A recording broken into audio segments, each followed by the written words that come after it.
Rosterbation, of course. Oh, that's my favorite. I've used that. I have stolen that a couple of times. I've just had. It's not. It's public. It's in the public domain. It's the best one.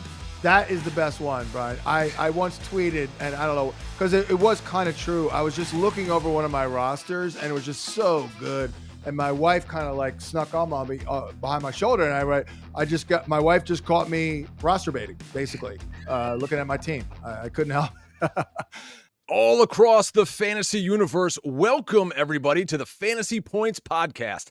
I'm your host, Brian Drake, joined by the guru. That's right, Mr. John Hansen, the creator, the publisher, the founder of FantasyPoints.com. John, we've got a great new year upon us. I'm so excited to be with you. We're going to kick things off here day one with a really good friend of yours from Hollywood. I'm fired up to be here. This is going to be a great show, man. How you doing? I'm doing well. It's great to be here. This is kind of like our big first podcast for the relaunch. We're going to be a lot more attentive to these podcasts. We're going to get guests involved, celebrity types like our guest today, and also industry type of people to chop it up, talk fantasy, get some other perspectives. But I first met Jeff Shaffer way back in 2009. We can tell that story. Basically called the office because he was interested in using the old magazine that I published on this brand new TV show that he was getting ready to make for FX called The League. And it just took off from there. So Jeff, we welcome you in here. What's up? Great to see you, actually physically see you. I know you and I do a lot of texting, but glad that you're our first guest here. We're starting off big as you just come off your Curb Your Enthusiasm run, but how are you, sir? I'm great. And I'm very glad I'm your first guest because that means that the show has nowhere to go but up. This is, that's not I can true. already see an ascendant trajectory. But I'm thrilled to be here. It's always nice to talk to you, especially in the off season when you're not as frantic. You're not getting those little texts from me at like 9:55 going, what do I do? What do I do? Guru, Yep. Oh, help me, Guru. Yeah, happy to be here. But you and I, real quick, we're going to go off on a million tangents. There are some people that I help, and I just can't get it right. But for you, the karma, the synergy is good. Like we get a lot of the stuff correct when we do get those questions from you, I believe. Yes, in fact, 2 seasons ago, my junk ass team just made it into the playoffs, and then I won the Shiva Bowl thanks to you. It was Dante Foreman. It was that year. It was like he had knowing when to play him, when not to play him. Like you played him like a Stradivarius, and it got me to the Shiva. That's awesome. Well, of course, the Shiva, Brian, as you know, and all the listeners who watch the league know what that's all about. That was the big trophy to the winner of the league from the league on FX. You and your wife, Jackie, created the show. You wrote it, directed it. You're pretty much very hands-on. You did it all. So we'll get into all that, and we'll get into the ties of fantasy. I'm going to start, though, with fantasy. We are fantasy here. So how long have you been playing fantasy? What year was it, if you recall? Yeah. And when did you realize the ball-breaking opportunities and the comedy opportunities that fantasy football presented? Okay, let's see. The year was 2002, and we started a league with my friends from high school. My friends from high school all got together in this league, and we had a trophy. We figured out what the trophy was going to be, and that trophy was called the Shiva. And that year, I won the first year of the league. In fact, I remember it was my brother and I were in the Shiva Bowl, and I thought the league was going to just not make it after that. They were like, I can't believe these two idiots are playing in the Shiva Bowl. And I remember my brother and I were at home in Ohio, and it was around Christmas, and I had Amani Toomer. This is like distant memory, but he had a 3-touchdown game. Oh, I remember. Against the Colts. And I had him, and I won the Shiva Bowl. First year I won the Shiva Bowl. So that was amazing. The second year, we were doing they would do a random, pick a name, pick the numbers out of a hat to see. It was a random draft order. It wasn't based on previous years. Oh, it is now.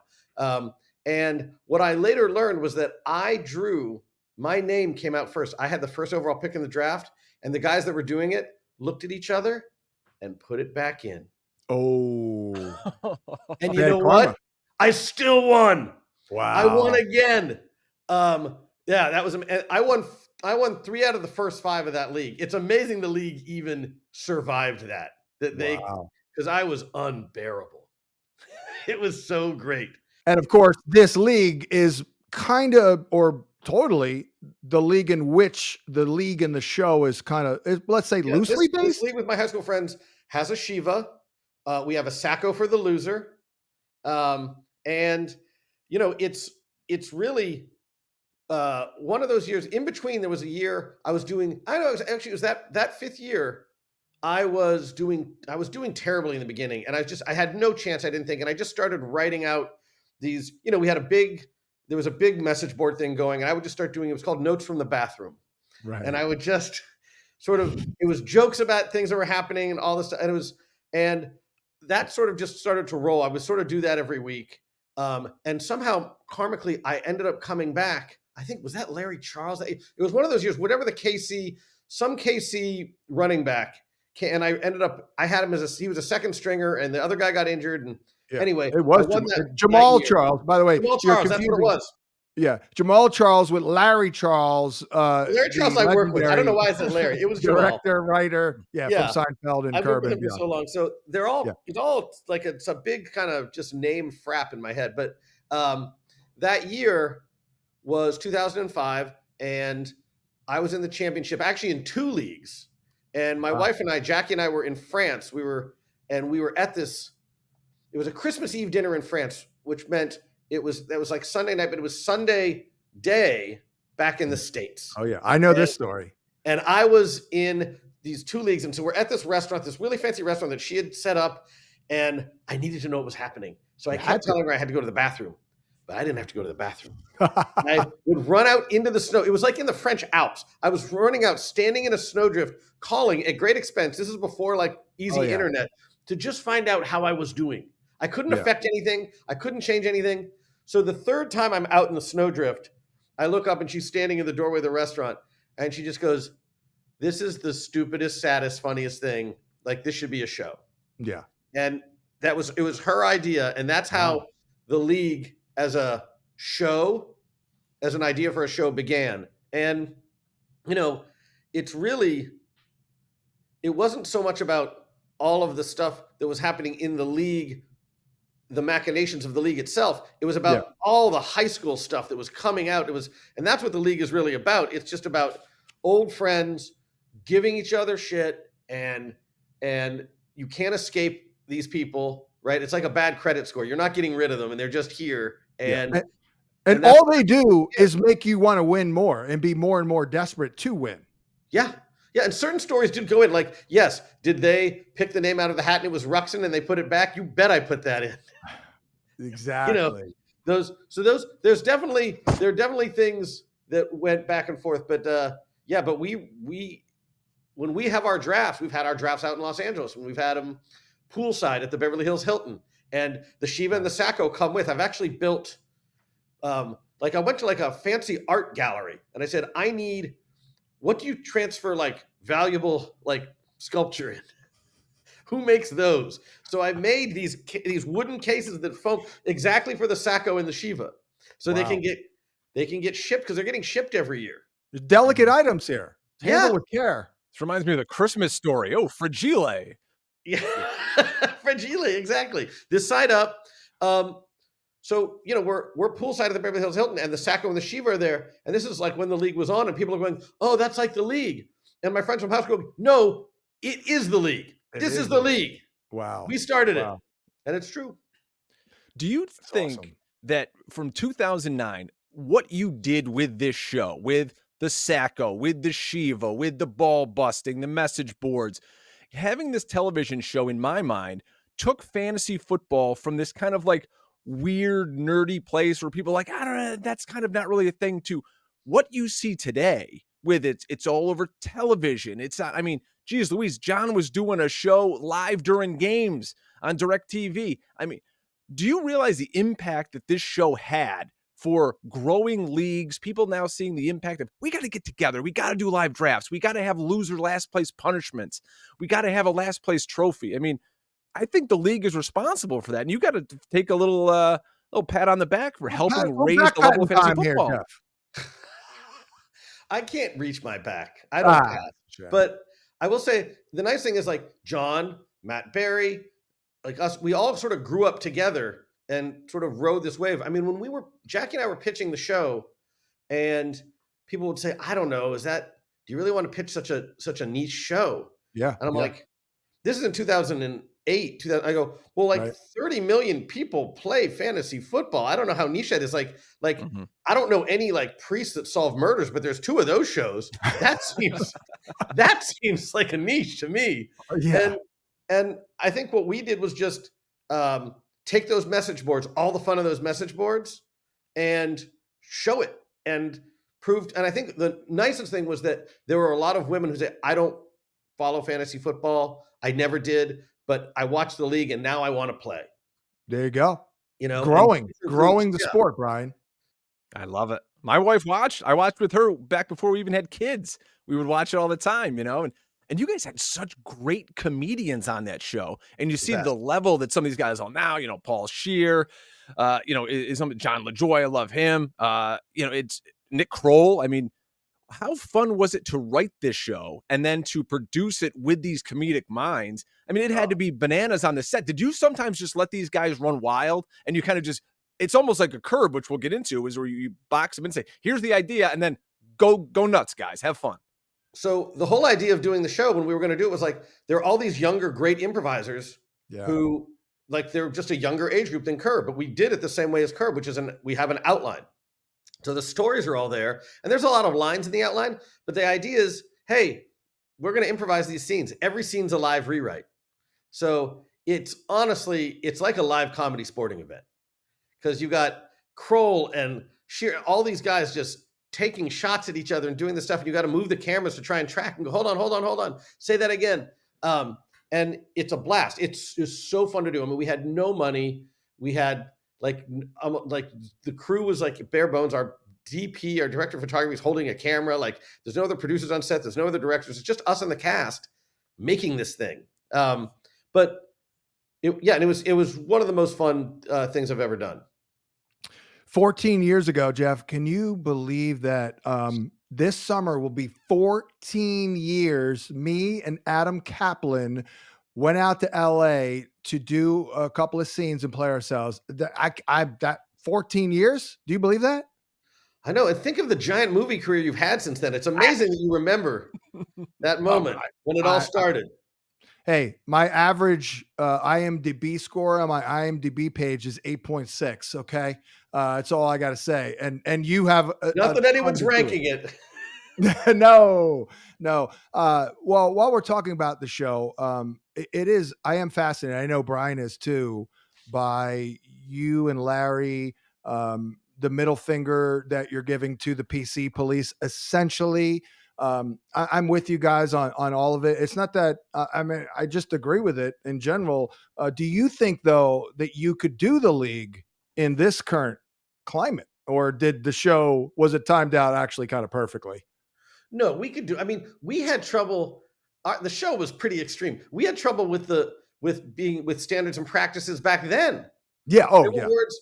They were like, "Oh, you can't say that. You can't do that." I mean, there was one I remember. They're like, "You cannot say the word retard," and which we probably shouldn't have even. But we're like, okay. And the whole story was just when you go to Chinatown, a mentally challenged Chinese person in Chinatown knows more Chinese than you do. So he can get around much easier. He can say, where's the bathroom, butter, whatever. You don't know anything. So you're at a disadvantage to this mentally challenged person. And we didn't know how to say it otherwise. Bobby Lee doing a great job playing a mentally challenged. Yeah, he was awesome. Person in Chinatown. And Nick Kroll says, oh, I have something I use, frittata. So it became frittata, and that became part of the lexicon. So I don't mind having restrictions because it makes you be creative. That's true. But we pretty much did almost everything. They got a little queasy about having children watch adults have sex, I remember. Which whatever, Well, fine. to be fair, You know, it's an acquired taste, but but we pretty much got you everything we want to do. And Curb's the same way. I mean, the Mhm. honest answer is we don't ever worry about it. We right. just do it. I always joke that I know where the line is because I can look back and see it. And Yeah. I can't tell you how many times like we're in a scene, especially on the league, and they're like, well, we can't do that. And I go, oh yeah, we can. And then we're gonna do this. Because Yep. what we wanted was someone. I always used to say when things are going really well, like behind the monitors, you don't see this on TV every day. Right. And that's what we were going for. It's just things that you'd never seen before. You know what I think it is? I'm going to correlate it to Rob Gronkowski. And you're going to be like, what? About, I don't know, 6-7 years ago, they were going to trade him to the Lions. I don't know if you know that story, Mm-mm. but he got wind of that and he's like, what? And this is before the Lions were good, of course. Right. And he's like, oh, no, whoa, I'm retiring, guys. I'm retiring. And then they're like, oh, so then no trade. And then, I don't know, a month later, he shows up to OTA. Hey, it's like George Costanza, quitting his job, aka Larry, and from SNL, and then just showing up. And then he came back and was like, yeah. Well, the point is, when you're a rock star and you're crushing it, you do whatever you want, right? That's kind of what I think it is, Jeff. And in some ways, I mean, to me, as long as it's funny, everything is on the table. It's all execution, right? yeah. I mean, it's the same thing in football. It's like you can have the best players in the world. If the players aren't doing it, it doesn't matter. And so you got to have the horses. You got to have the players, that are funny enough to pull it off. And that's what we had with the league. That's what we had on Curb. And I miss the league. I mean, the league every fall. It's like a phantom limb. You're like, oh, we could have done this. Oh, we should that's have done that. exactly right. Yeah. I feel I have empathy for you for that, actually, because I've had moments where I'm like, oh, that would be great on the show. So yeah. That was actually one of my questions. Like, anything stand out to like, oh man, now look, there's some controversy. As someone who grew up in Cleveland, I mean, just the simple term like Schadenfreude for Deshaun Watson, like that's just right there. And look, every time in the last few years, every time Cam Newton showed up at a presser, don't think Jackie and I and Paul Scheer weren't texting each other going, Andre could have worn that. Oh my God, that's the best Andre outfit in the world. And let's put it this way. I have a big file of stuff that would be great league things. I mean, think about last year, 2 years ago, rather, with you couldn't even read it. Damar Hamlin, Monday night, week 17, Bills, Cincy. Everybody's got players in that game, and it's canceled. How many leagues did they know who won or not? I mean, it's crazy. I mean, take the heart attack out of it, call it a flooded field, call it whatever you want. Right. But like I was in that championship, and I had Josh Allen. Luckily, thanks to the guru, didn't even need him. Oh, didn't even need him. But don't like if it had been closer, that's it. Right. So that is like that when that happened, I was like, that would have been amazing. An amazing season finale. Which character on the show, by the way, would be the most insensitive about that? Like, all of them get hosed. Who is the worst, the most insensitive? All of them would be so insensitive. The funny thing would have been if actually Taco actually took it and like just lost his shit. The one time I actually paid attention. I love a couple of movies you were also given writing credits and producing, Bruno and the Dictator. And now I got to ask you, with Sacha Baron Cohen, with Larry David, with Jerry Seinfeld, can you equate any of those guys to modern day NFL coaches or players, or like who could they be if you put them drop them into the NFL and you had to compare them to somebody that we would know in the NFL right now? What a good question. It's like the closer on the comedy sports SAT. Yeah. Who's Larry David in the league? I would say, well, Larry David, the first thing that comes to mind is Bill Walsh, because he changed the game. There you go. And sitcoms weren't like that before Seinfeld, Yep. And he just changed how they're done.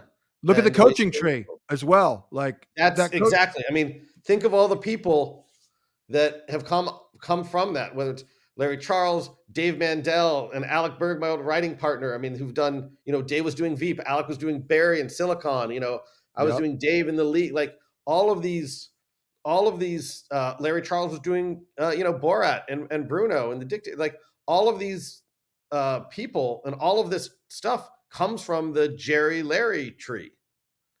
So the other thing I would say, if I had to do a player for Larry, Yeah. I would. Let's hear this. I think I would have to say Barry Sanders, because he just does what he wants and doesn't care what you think. Yeah. And he's ready to a lot walk of negative away. runs, a lot of negative runs for Barry, but then you have 2 negatives and he rips off a 70-yarder. And I would just say ready to walk away at any time. Like There. and does, and then comes back, but walks away. Yeah. I'm glad you didn't say a kicker, because we all know how Larry feels about kickers nowadays. Yeah, he's on a real crusade right now to remove the foot from football. And I understand his point, which is it's a non-football play. It's like if the game were tied and at the end they had a pie eating contest on the 50. Like it doesn't have anything to do with the other stuff. So and if you couldn't kick, it would be pretty exciting. I mean, 4th downs become very exciting.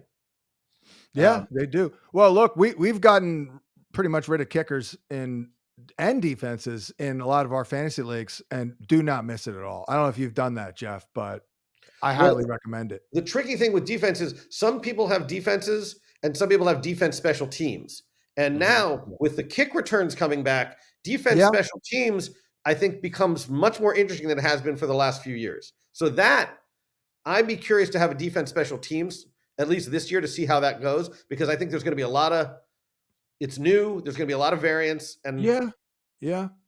We do have a guy at the website, Tom Simons, who's been working for me for literally 28 years, focusing mainly on special teams. So there you go. He'll be doing the heavy lifting here. Well, we've mentioned Larry David and your work on Curb Your Enthusiasm. Congratulations for an unbelievable run. You were front and center here. I mean, I kind of always call you Larry David's right-hand man, honestly, directing most of the episodes, writing it all. Can we ever, we'll talk a few more curb items, get Larry to play fantasy football, though? Because, Jeff was kind enough, for those who don't know, to, offer me like a very small little bit role the year before the final season. And we did talk football. I said on the radio, like, Larry David didn't really care what I had to say about anything else. But when I was talking football, he was definitely hanging on my every word. And I don't know if you know the story, but I kind of accosted him in the parking lot on the way out. And basically, I'm a 50-year-old man who goes by the Guru, and I'm trying to convince Larry David to let me be his fantasy football consultant or consigliere, which I thought is hysterical. And that just seems very Larry David and very Seinfeld-like, not to borrow from the maestro here. But does that happen to Larry all the time? That's like par for the course that something like that would happen, right? I mean, of course you'd want Larry to be in your fantasy league, because you want him on that message board. Yeah. Right. That's what you want. Yeah. And I don't see him. He loves football. Yeah. And although right now he has a tortured relationship with the Jets, he's been burned so many times. He's just having trouble hugging the stove. Like last year, he was so excited.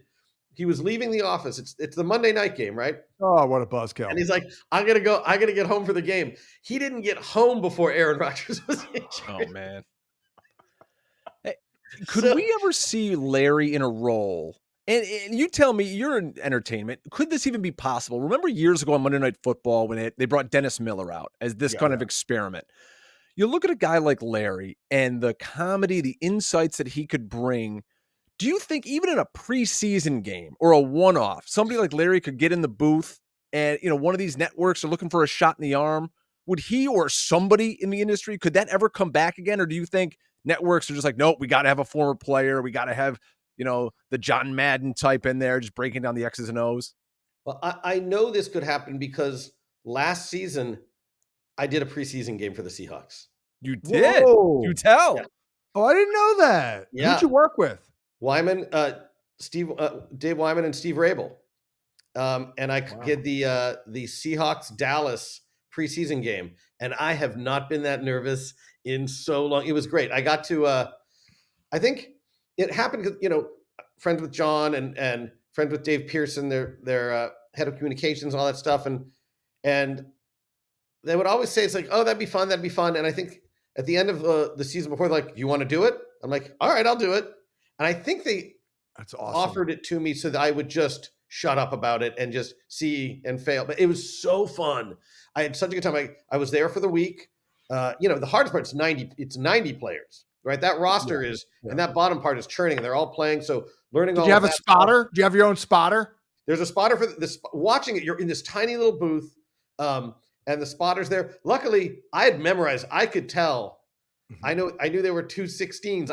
I had just memorized. Wow. I was so scared that I was going to screw up. But stats and jokes, which was very fun. It was like, and it was easy with someone. It was like, what did I call the Seahawks? I called it the full bar offense, because defenses were going to get a shot of Ken Johnny Walker and then a big glass of Chardonnay, and it was just like, but it was a blast. I had so much fun. So can Larry do it? Absolutely, and he'd kill. That's a great one. That's a great question. Yeah. And how cool is it for you to be able, and I've experienced this myself for sure, to cozy up to an organization, a helmet, a logo that, was everything to you when you're a little kid. I mean, when you're a little kid, you probably must have looked at Steve Largent or, somebody else like that, like just in awe. Like, how cool was that? No, I lived in Tacoma in 76 when the Seahawks started, and that was my football formative years, and I just imprinted on the Seahawks. We moved to Ohio, and I stuck with the Seahawks, obviously pre-internet, pre all this. It was like being a fan of like an obscure Japanese punk band. It's like you're just being difficult, like the Seahawks. You're just doing that to be, unusual. Yeah, like Northeastern Ohio, but I stuck with them. And then when I was working on Seinfeld and I had some disposable income, I was like, I'm getting season tickets. So I've had season tickets to the Seahawks for so long. But it wasn't until the league and bringing Marshawn on and bringing John Schneider on and now that I sort of became very friendly with the team. And like John is one of my really good friends, and a lot of the guys on the team are, and it's amazing. I got to meet Mike McDonald last weekend. Wow, nice. And he is a smart, cool cookie. I'm so excited for the team. This guy, what he's done on defense, like making that Michigan defense that went to 3 college football playoffs. Yeah. And last year, when you look at the Ravens, they only blitzed like 28% of the time, like one of the lowest in the league. And they had the more sacks than anybody. Because they disguise it. And that scheme. You never know. Open. Yeah. And I'm very excited for what they can do, because the Seahawks roster is actually a pretty good roster. Yeah. And for fantasy on offense, I think it's going to be great. I think Grubb and Huff, the guys they're bringing over.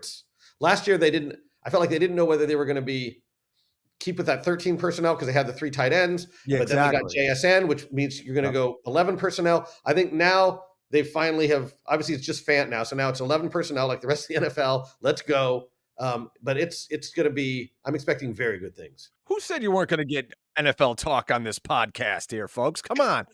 So sorry. Phenomenal. So sorry.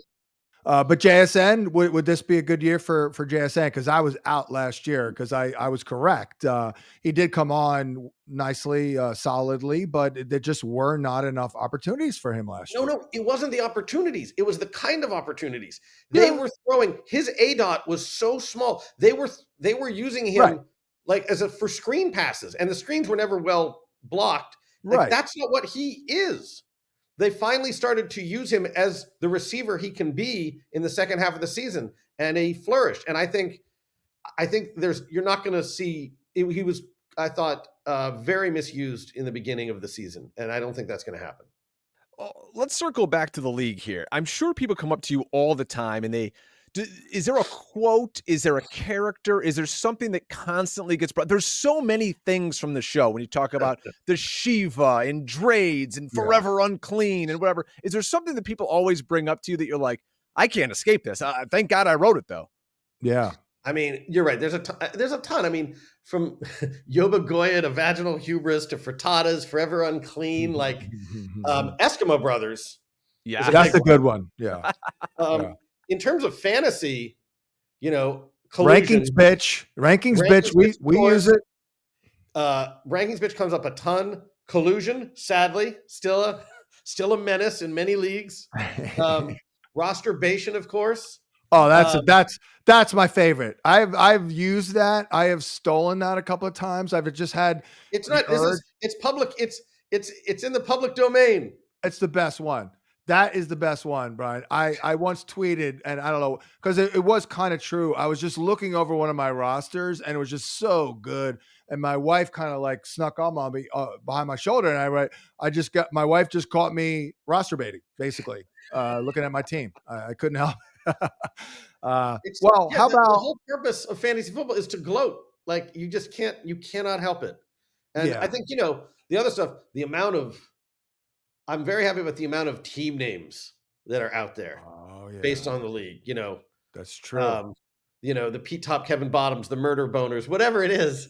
Um, but and I'm really happy about the amount of trophies for the loser. I do think that's one area I will take credit that I think we really pushed that to the front of people's Yeah.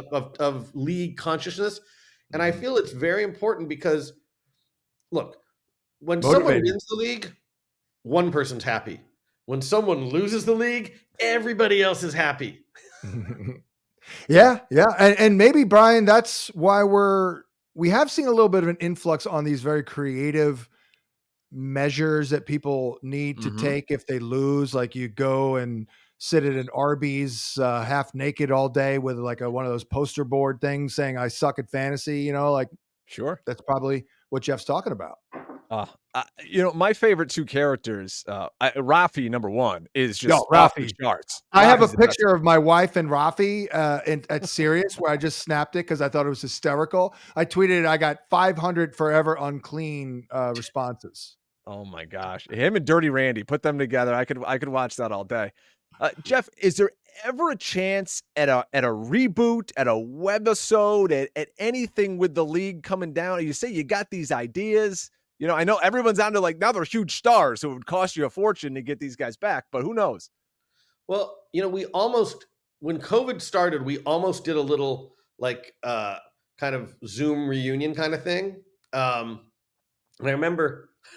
I remember uh, in it, Ruxin kept telling his wife that he kept getting COVID, so he was in quarantine in the room above the garage, just living like the shit pig he is. Just and they're like, you still in quarantine? Yeah, I keep Yeah, catching it, man. Keep getting damn it. bug got And me then again. Taco, anytime anyone called him on the phone, he go, "Oh, hold on," and he put on the mask, and like, "What are you doing?" And it's like, it's like, you got to be safe. I'm not doing it for me. I'm doing it for him, and Yeah. it's just not understanding how it worked at all. But there was like, it was like, oh, those are fun, like whatever. Then we never did it. I mean, here's the thing: it is hard to put toothpaste back in the tube that way, but like, Mhm. you never say never. Those guys are amazing, and they're still amazing. And it would be really fun. Yeah, yeah, no doubt. What about favorite guest? I mean, I'm gonna go Curb first. No, Curb second, but the league, like, you've had a number of people.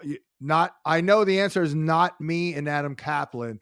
I gotta think it's Marshawn because as I've told you, I did chop it up with Marshawn in Buffalo for 45 minutes. I know I told you the story. I was introduced to him, and as a 39-year-old white guy, pasty white at the time, I extended my hand and went, "What's crack-a-lackin', dog?" I mean, it could have went very You well really or very said that? poor. What's that? You really said that to I him? did. No, Oh my god. no, I swear to God. The guy who actually calls the games now for the Bills, his name's Chris Brown. I was talking to him. I'm like, "Oh, what do you think?" He's like, "Well, he's a little standoffish. I mean, if he likes you, you're in." And I'm like, "Well, I'm just gonna be my genuine self, and this is how I normally act." "Yo, what's up, dog? What's crack a lacking, dog?" And he was like, "Oh, snap! You done spoke my language," and it was good from there. But who He's was the your best. favorite? He is the best. We still text with him all the time. I mean, he's had such a fun post NFL career. Oh, He's so fun, he's just an amazing person and so funny. I had to say, JJ Watt was incredible. Loved having him, and just Very smart, funny polished. guy. What? Very polished, and I'm sure he was a consummate pro there, right? Yeah, and he just had fun. Like those guys, all those guys. Like we had such a good time. And like Ocho Cinco, by the way, that Ocho Cinco in Vegas. he is the Ocho man. Cinco in Vegas. That was amazing, because he would afterwards he would just be like sitting down like at the little machines, like in like socks and like like he'd be workout, and then he's just shirt off, just little shorts, white tube socks and flip flop kind of things, just playing the slots. There he is. He's a character. But we got everybody. They were so fun. Working with those, like being able to like have fun with the players and have them have fun with our guys was always fun. Curb, it's a different group of guest cast, but like, I mean, some of my favorites. I mean, Lin-Manuel Miranda coming in a few seasons ago was incredible. Tracy Ullman this year. yeah. I mean, some people like having Vince Vaughn come in and like do seasons now. Like come in for like 4 or 5 episodes. Like it's Vince Vaughn. It's crazy. Yeah. And just so football fun. guy. I've had Vince Vaughn on the show. He's I'm trying to think of what he grew up in, like Wisconsin. Maybe he's a Chicago. Packer. Oh, it's Chicago. That's right. He's a Chicago guy. Right. But you get to all these. I know it's crazy. I mean, look, we had Bruce Springsteen this year. Yeah. Which was insane. It's insane. And he likes the show. So he was like, yeah, let's do it. That's just awesome. It's just really fun. So you get these, everybody wants to come, like everybody wanted to come play with the guys on the league. Everyone wants to come play with Larry. It's an easy call to make.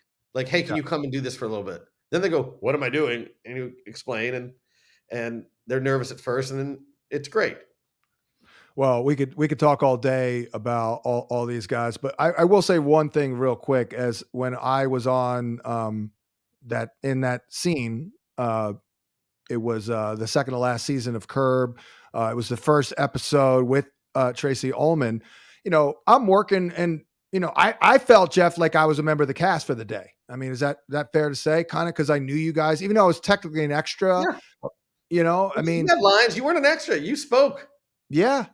I really felt like a member of the cast. And I mean, I just could not stop pinching myself, because I know Jeff Garland a little bit. I've met JB. I've actually even also, thanks to you, met Larry, but I had not met Richard Lewis. And unfortunately he passed away, but thank God you got all those moments, on the show forever, because what just an amazing guy in that, like, he made me feel like I was an actor, like a real actor, like really part of it. So, but relating to the greatness here, how about Albert Brooks? I am a massive Albert Brooks fan. I would have been beside myself if working with Albert Brooks. No, I mean, growing up, like listening to his stuff, watching his movie, it's like, oh my gosh, I'm actually directing Albert Brooks and Larry in scenes together. On. Yeah. And just, these guys that are really they come, they want to do what's funny. And like they'll do whatever they need to do in the scene to make the scene as good as it can be. It's all you can ask for. But no, it's like, it's a dream come true for sure. Yeah. Man, oh man. So we got to ask, what's next for you? If the league obviously ended years ago. Now Curb's out. Where are you going next? Well, I mean, this is the first time in a long time I'm not in like pre-production, production, or post-production on something. Wow. Along like 2007, I think, between the league and the movies and this stuff. So, I'm gonna get a chance finally to do what I've always wanted to do, which is start a fantasy football website and start a podcast. Yeah. This is also the first episode of my podcast, guys. Oh, wow. Okay. I've got my guess. We can give you like your individual feed. You can put it up on your site. Yeah. Wow. I'm gonna just vampire off you guys. No, I'm in development with HBO on a few things right now. And they're in like, got some interesting piece of talent, and we're just pushing the rock up the hill. And my wife Jackie actually has a show that she sold to FX that she's Oh, wow. that's really funny, Ensemble, that we're doing a rewrite of right now. So that's moving along too. So there's stuff in the works. Nothing immediate, but we're in this is like the writing phase right now. Wow. How old are your kids now? They're getting, I mean, man, time flies so I know quickly. one just turned 10 and the other's about to turn 12. I feel like I see mentally, I still feel like you have like toddlers. I mean, Yeah, I do too. Well, this has been great here, chopping it up with you. We don't want to take up too much more of your time. I can't leave without asking you a fantasy football Oh question. yeah, the floor is yours. I love it. We'll chop this Okay. one up for the, the social media channels. Hit them with it. All right. So I want to know, I'm not going to ask you about individual players, but I'm going to ask you about teams that you think are on the rise from an offensive standpoint. Like last year, the Eagles fell flat with it, but like this year, I feel like I feel like they should be a lot better this year. Like, are there teams that you say, yes, I would invest heavily in those offenses? Well, Atlanta Falcons come to mind. I mean, Bijan Robinson was pretty damn good last year, but it was still frustrating because of a bad environment with the coach and his ways. And boy, it's a whole new ball game here now. The OC, Zach Robinson, has not called plays before, but he's from that Shanahan tree, the McVay tree, and Kirky, of course. Like Kyle Pitts is no longer going to drive us all insane, I think. So I think I feel a lot better about Kyle Pitts, feel a lot better about Drake London. I've been a Darnell Mooney person, but much to people's chagrin, but he's actually pretty good and he'll be, involved. So I like that. I think Green Bay continues to ascend. I actually picked them to win the division last year. No one was doing that. I was wrong, but on the right track. Yeah. Chicago, obviously. I mean, that's a major improvement. Carolina.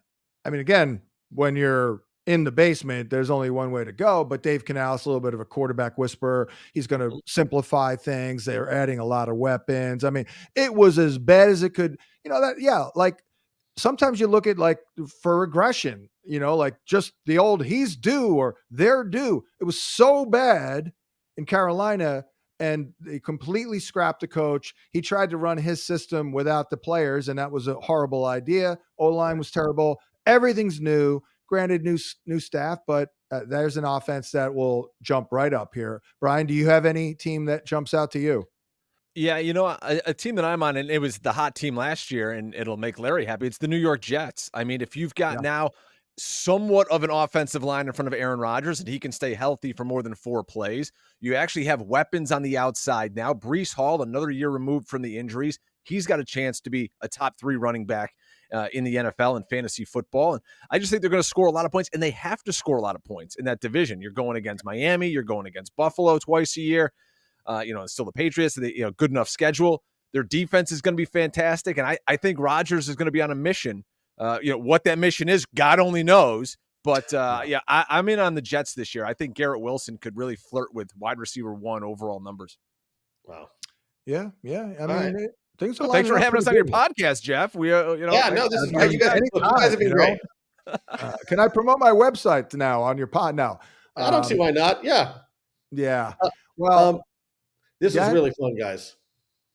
Yeah, thank you so much for being here. We appreciate it. And everybody, if you're listening to this on Monday throughout the week, whenever you get a chance, why don't you go out and download, one of those episodes, buy the old DVDs. Do people still buy DVDs of the league? Can you stream it? I know I have a box set. Hey, I'm still getting residual checks 14 years later from Mar show, the league. So yeah. It's on, you can find it on Hulu. There you go. Get out there and watch a couple episodes. By the way, I have Hulu, and I caught my daughter who is going to the Savannah College of Art and Design, as you and I have discussed, and she's into film. You're going to help her and give her some advice. Caught her red-handed on the recently viewed watching the episode. Ramona Neapolitana from 2010, episode 11, season 2, I believe. Carter, Yeah. red-handed Jeff. Wow, amazing. No, people still watch the show. It's fun. Look, the players are different, but the leagues haven't changed, and it's still really funny. Such a pleasure talking to you guys. John, we'll be chatting. Absolutely. We'll definitely be chatting as draft season approaches.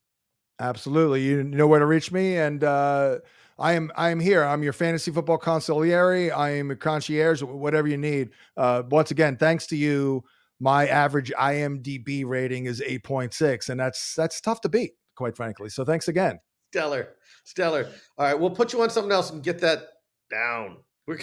Oh, no.